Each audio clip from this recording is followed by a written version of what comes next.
નથી. એટલે મારે તો હવે એવું છું કે હિમાલયના ટેકરા પાસે બરફની લારી કરવા જેવું છું.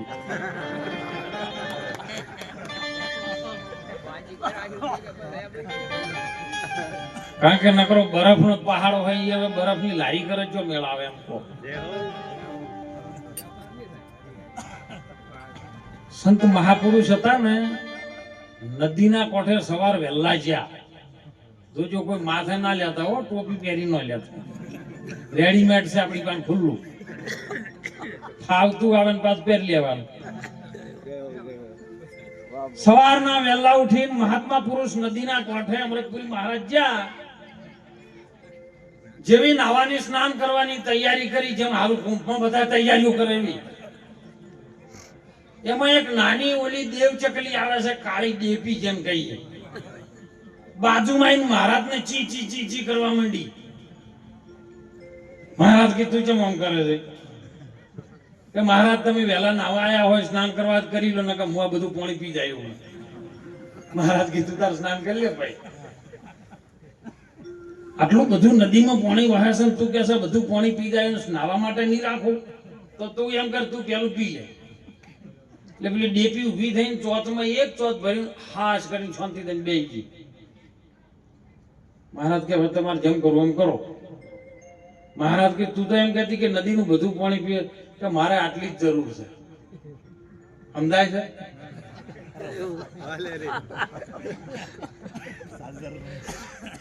સુંદર સત્સંગની ધારા પીરસી સાહેબ કે પલવારમાં કોઈ ના થાય. બોલો, આપણાના ઇતિહાસની અંદર તમે બધાને પ્રમાણ જોયેલું છે, જેસલ જાડેજાનું પીર સાથે કેટલી વાર થઈ હતી? હે સુંદર ભારતીબેનની સાઠી વાત કરી કે તોરલે 3 નર તાર્યા, સાસતીઓનો સધીર, જેસલ જગનો હતો જુલમી અને પલમાં કર્યો. એક પલમાં પણ દીવો પ્રગટ છે ને, આમ સહેજ અડાડો હતો. દીવામાં દિવેલ તો ભરેલ છે, હે જન પ્રગટ્યા વિના છે અંધારો રે. વીરા મારા જાગો તો જાગ્યા, જેવો યાદો ખાલી જાગવાનું છે. સમ જાગવાનું, કારણ કે ઊંઝેલા છે સમ પેલા એ નક્કી કરવું પડે. બધા ભારતના તમામ સંતો એમ જ કે જાગો જાગો જાગો, પણ સમ ઊંઝ્યા છો એ તો નક્કી કરો. પેલા ઊંઝ્યા છે એ તો નક્કી થઈ જાય, જાગવાનું રહે જ નહીં. એમ માયા છે બડિયા મોહની, વજ્રના જેના કાળા. અમાર તો મહારાજ માફ કરજો, પણ જે ફરજ પાડે ને, અને જ્યારે ફરજમાં જેટલો ટાઈમ આલે ને એટલો અમે લેવા વાળા. આ સુધી માયા કમી માજીને કોઈ દા લીધું જ નહીં કે મને હાલો, અને તમે બોલો નહીં, હું જ બોલું છું. એટલે સુંદર મહારાજે સત્સંગની ધારા ચલવી છે ને, એમાં તમને જેટલું ફાવે એટલું ઉતારી લેજો. ઉતારશો તો મેળ આવશે, ને કે મેળ આવવાનો કે આગલી સાલ તો વરસાદ પડ્યો હતો, આપણે બધા ભેળા હતા આગલી સાલે, પણ આનંદ જ હતો સાહેબ. કારણ કે જેને આનંદ કરવો છે ને, આનંદા હોમો આનંદ આવે ને ક્રોધ ના હોમો ક્રોધ આવે, મિત્ર હોમો શત્રુ આવે ને રાત હોમો દિવસ આવે, નારી હોય તો હમે નર આવે. તમારે કેવું લેવું છે એના ઉપર આધાર છે. પણ આવી ઠંડી પડતી હતી ને, ડોશીમાં બાજુ બેઠેલા ડોહો પથારી મૂંઝેલા થાચેલા, પથારીમાંથી જલ્દી ઉભા ના થાય કે નેટ નેટ હાકા કર ઉભા થાય. વહેલા ડોશીમાં એ ગરમ પાણી મેલી નવરાયા, અસલ નવો કપડો પહેરાયા, શીરો બનાવ્યો કાજુ બદામનો, ચોખા ઘીનો, ઉનો ગમ ઠરવા દઈ ડોહાપા મોઢામાં મેલ્યો. તો ડોહાપા કે હા અરે રે, ડોશીમાં કે બા ડોહા તમને શરમ નહીં આવતી? નવરાવું ધોવરાવું, નવા કપડો પહેરાવું, શીરો અસલ ટનાટન મેલીને મોઢામાં મેલો છું તો તમે ટાંકા કરો છો હરી રે નો બાપા કે બધું ડોશી તારું કેવું ખાસું પણ ઉતારે તારો બા ઉતારવાનું તો આપણે જ્યું કે એટલે હું એમ કશું ઉતારજો એમ સોટક જો ઉતરી ગયું ને તો આપણો બેડો પાર ભારતની આર્ય માતા સનાતન ધર્મની જેને એક નિશાળનું ડગલું નતું પાડ્યું સાહેબ અભાણ શાસ્ત્રો કોને લખ્યા જેને ભણ્યા એને લખ્યા જેને અનુભવ કર્યો એને લખ્યા પણ ભારતની એક સનાતન ધર્મની એક આર્ય નારી સાહેબ ગંગા સતી અને એમના સાથે આવેલી એમની વડારણ દાસી સાહેબ હાહુ નતો પાછળ એમની સેવા માટે આયેલા વડારણ દાસી પણ કે આપણે આખો દિવસ કોકની નિંદાઓ કરીએ કોકનું વફળીએ તો લાઈન આપણે અભ્યાસ કરીએ આપણી અંદર કેમ કેમ છે સાહેબ એક દિવસમાં ચોહારવાણી કરે 13 દિવસ ચોહારવાણી કરી 13 ચોકુન 52 વાણીઓ બોલી અને 14મા દિવસે અને આત્મબોધ થઈ ગયો તો બોલો આપણે અત્યારે આટલું કથા કરીએ કીર્તન કરીએ આટલું સત્સંગ કરીએ પણ સદાય છોટો પરિવર્તન ના આવે તો ખોમી કયો કા તો સંભળાવા વાળામાં તો ગોભળવા વાળામાં હું તો એમ કહું છું એક સાખીમાં સુંદર कविए कीधु सच्चे प्रेम की सारे जहां पे असर होगी और न होगी तो समझ लेना तेरे अंदर कुछ कमी हो मर जाना मिट जाना फना हो जाना ऐसे करते हिंगोले पे मौत भी आ जाए तो हर चाहने वालों के दिल में तेरी कहीं कब्र होगी और न होगी तो समझ लेना अपने अंदर कुछ कमी होगी कबीर साहिब साथे में कीधु बुरा देखन में चला बुरा न मिलिया कोई घट भीतर जब देख लिया तो मुझसे बुरा न कोई क्यों तने ठहरावा मन ने भारतना संतोए मन ऊपर बहुत ठपको मार्यो क्यों ठहरावशो मन ने हालना वर्तमान समय ની અંદર જાગો સુંદર સત્સંગમાં કીધું મહાભારત ભગવાન કૃષ્ણ અર્જુન ધર્મરાજા કૌરવો બધું છે પણ તમારી ભીતર મહાભારત લડાઈ રહ્યું છે ને એને તમે ઓળખો કૌરવો તમારી ભૂમિમાં છે અને પાંડવો તમારી ભૂમિમાં છે આજ કુરુક્ષેત્રનું મેદાન છે સાહેબ અને મધ રથ તૂટેલો છે અને મધ્યમાં આવેલો છે હાલના સમયની વાત કરું વર્તમાનની વાત જોઈ લો મહાભારતમાં કૃષ્ણ પ્રભુજી મધ્યમ રથમાં લાવે મધ્યમ તાના રથ છે ને આ કાયારૂપી રથ ઉપર આકાશ છે ને છે પૃથ્વી છે બોલો વચ્ચે મધ્યમ મત છે ને હે આ રથને હવે જઈ બાજુ લઈ જાવો છે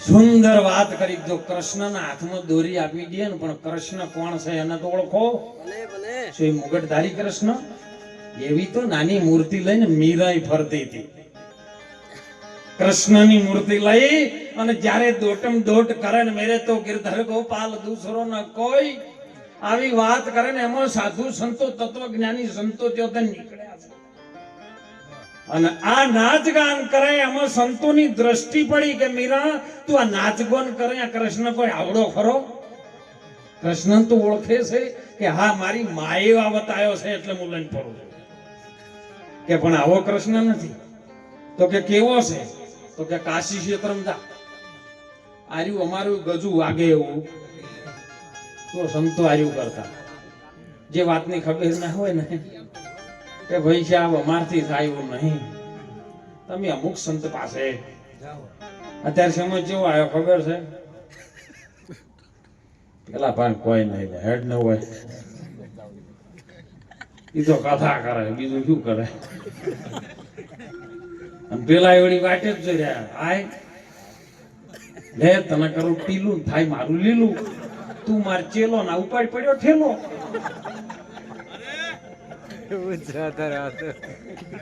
અને મીરાને ચોટ લાગી કે સાધુ સંતો કે છે તો કઈક વાતમાં દમ હોવો જોઈએ તરત જ વેલડું ઉપાડ્યું છે સાહેબ અને ત્યાં જઈને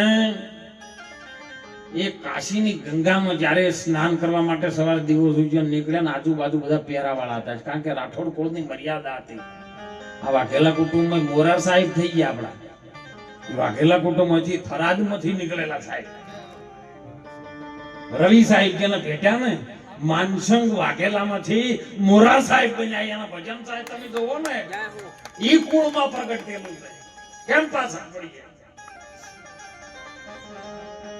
એટલે ત્યો તેને સવારે દિવસ ઉઠીને હાલ જેમ કુંભમાં સ્નાન કરે ને એમ મીરાબાઈ સ્નાન કરવા માટે ગંગા નદીમાં ડૂબકી લગાવી વેલડું બહાર પડ્યું. સંત રોહિદાસ ત્યો થઈને નીકળ્યા, માથે ચોપડું પાડેલું, કારણ કે એમનું જે કર્મ હતું ને નિત્ય કર્મ મોદડીઓ બનાવવાનું એ જ કર્મ હતું. અને દ્રષ્ટિ પડીને ભીડ ભાળીને એટલે રોહિદાસે કીધું કે આટલી બધી ભીડ છે નહીં થઈ જાય, એમ કોણ છે આવું આવ્યું છે? કે મેવાડની મહારાણી મીરાબાઈ છે, ગંગા નદીમાં સ્નાન કરે છે. સંત જરાક એક મોડ સ્મિત હસ્યા સાહેબ, અને સંત હે ને તો આમ ખબર પડી જાય કે ચોથી અહાણું સાહેબ. એટલે કે ચમ બાપુ હસ્યા કે મીરાને કહો કે આ કાશીમાં ગંગામાં નાયા કરતી પાકીમાં નાય એક વખત. કાશીમાં નાય મેળ નહીં આવે, પાકીમાં ના તો કોક અમર બની જાય. અને સાહેબ આવાજ પવન દ્વારા મીરાબાઈના કાને શ્રવણ ઇન્દ્રિયથી અંદર ઉતર્યો. શ્રવણે થી રેડ્યો મારા એ રુધિયે રે ઠેરાનો ને રુધિયે ઠેરાનો રે. અને મારી દેહુના પછી હું હેરણ કા પ્યાલો દૂજો કોણ પીવે. એવા જ રોહિદાસ નો નીકળ્યો ને મીરાના કાનેથી શ્રવણ ઇન્દ્રિયમાં જઈ અને હૃદયમાં ઠેરાણો, તરત ચોટ લાગી જાય. જો ચોટ ના લાગે ને તો સુધી ભજન ના થાય. રાત્રિનો પોર પડ્યો, રાતે પડી તો રાતે મીરાને ઊંઘ ન આવે. અહીંથી ભજન માંથી આપણે ઘેર જવું ને એટલે આ જે શબ્દો છે ને આખી રાત મંથન કરો ને તો મેળ પડાવે, તો દાડો એ ન ઉગે. એટલે મીરાએ આખી રાત વિચાર કર્યો. સવારે બધા એમના સૈનિકોને આજ્ઞા કરીને સાહેબ બધાને ભેળા કર્યા કે તમે આ અવાજ કોનો હતો ને, આવું કોને કીધું, ગમે હોય તેને ગોતી લાવો. કે શું કીધું છે તો કહો. કે કાશીમાં નાયા કરતી પાકીમાં ના, આવો કોક શબ્દ કીધો છે. કે તને આવું બીજું કોઈ કહી શકે નહીં. જેને કોઈ પણ જાતનો ડર ન હોય, અભય પદ જેને પામી લીધું હોય ને એવો કહી શકે. કે કોણ એવો મળે? તો કે આપણા કાશીનગરમાં રોહિદાસ મહારાજ છે, બીજો કોઈ કહી શકે એવો નથી. દોય સંતોએ તરત એમના માથે નતું લીધું કે રોહિદાસ સિવાય બીજું કોઈ ન, કે અમારી આ ગજુ નથી. તરત જ દિયેથી ઉપડીને રોહિદાસ ક્યાં મળશે? તરત સાહેબ જોકણ મર્યાદાથી જવાતું હતું ને એ જઈ વાર ન કરી પલમાં. અને ત્યો તો રોહિદાસ મહારાજના ચરણે પડીને રોહિદાસ મહારાજ કે આરી વાત તું કદાચ રજવાડું વહે લઈને આવી હોય ને તો આરી વાત મેળ પડે એવો નથી. પણ બાપુ તમે આ કાસું છું પાકું છું ઈ મને કહો, મારે સ્નાન હવે એમાં કરવું છે. તારે રોહિદાસ કે બેટા વભરતાણ વેલિટી હો. રોહિદાસ મહારાજ એમની સેવિકા મીરાબાઈ ને માથે હાથ મૂકીને સાહેબ બેલીટી વાત કરી કે બેલી તારો સગોરે નથી રે, આ કોઈ સંસાર એ કાયાનો ગટ સે કાતો રે વિના રે કાતો રે.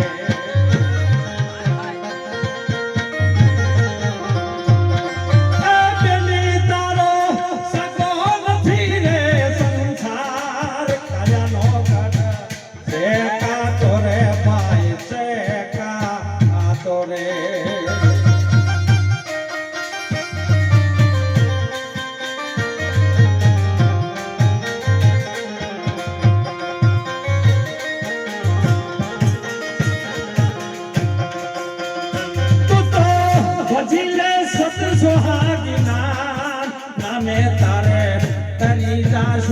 ભાઈ ખનીજા આસુરે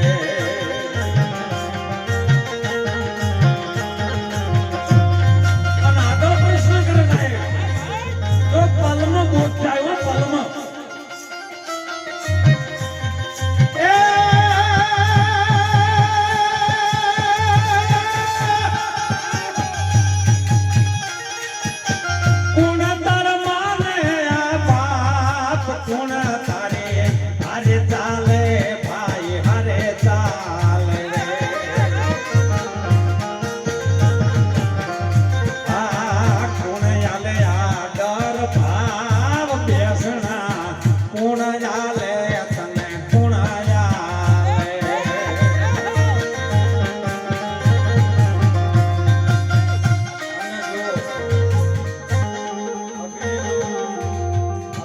ચાલુ હોય ને અગ્નિ જેમ બાપુએ કીધું ને કે પાણીને સ્પર્શ કરો ને એટલે આખા દરિયાનું તર થઈ જાય કે અગ્નિના ભડકાને તમે અંશે જગાડો ને એટલે અજવાળું થાય ને ખાલી હાથ પડ્યો ને મીરાએ કીધું એ સતમોર માને છે બાપ કર્મ મારી અરે ચાલે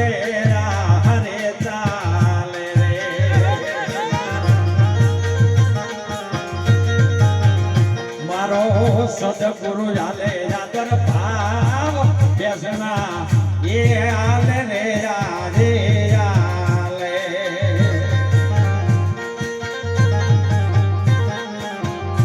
અમીરા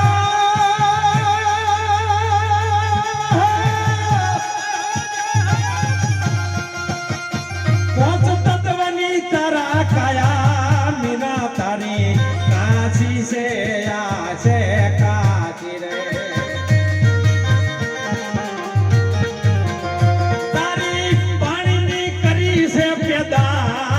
मीरा तारी आकाशी से भाई आकाशी से પાંચ તત્વનું શરીર બનેલું છે પણ સમાધિ પાણી નથી પાંચ તત્વની અંદર જેને પ્રકૃતિ કહીએ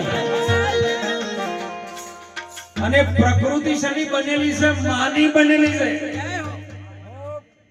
અગ્નિ માં પાણી માં આકાશમાં પવનમાં આપણે બધામાં બોલીએ કે સમા બધામાં તું જો શ્રી તો પૃથ્વીમાં અગ્નિમાં પાણીમાં આકાશમાં અને તેજમાં આ માં છે ને એ મહાશક્તિ છે જેમ તમે માળાની મણકા બનાવો ને એક માળા બનાવો ને તો આપણે સેવામાં ઘણી વખત બોલતા હોય संतो भाई वो हमरे सड़ू में सोहम ए हूँ तो जो मारा सतगुरु तो बीजा कोई नहीं हो सतगुरु અને એ સડીને ઉતરે ને એટલે પાછું જો પેલા નાકામાં જતું રહે ને તો ફેર ઉતરવાનું સડવાનું ના રહે મેન મણકો ઉપર આવે 108 મણકા ઉપર એ નવમો છે ને એના ઉપર બંને શેડા ચૂટીને બહાર નીકળી જતી એ ગોઠ મારી દેજો જો ગોઠ મારી તો માળા નહીં વેરાય જો ગોઠ નહીં મારી તો માળા બધી આ નીચ શ્વાસની જે ચાલે તો વેરાઈ જાય જેની જેની ભજન કરવા માટે કોઈ રીત હોય ને તો સદગુરુ મહારાજ આપણને રીત શીખવાડે બીજું કોઈ ન તમાર માંથી જુદું છે ને શું કાઢે કો પણ એ રીત આપણને શીખવાડી કોઈ મહાપુરુષ મળી જાય તો રીત આપણને આવડે કે આ કરવાનું ના કરવાનું અને જો એ શીખાઈ જાય એટલે આ રીત જો આપણને આવડી જાય ને તો મહાપુરુષો કોઈ બ્રાહ્મણ કોઈ વાણિયા કોઈ છે જ્ઞાને કરીને ઓળખો આત્મા છે બોલો 1 2 જવાબ આલતા રહેજો એક ખરો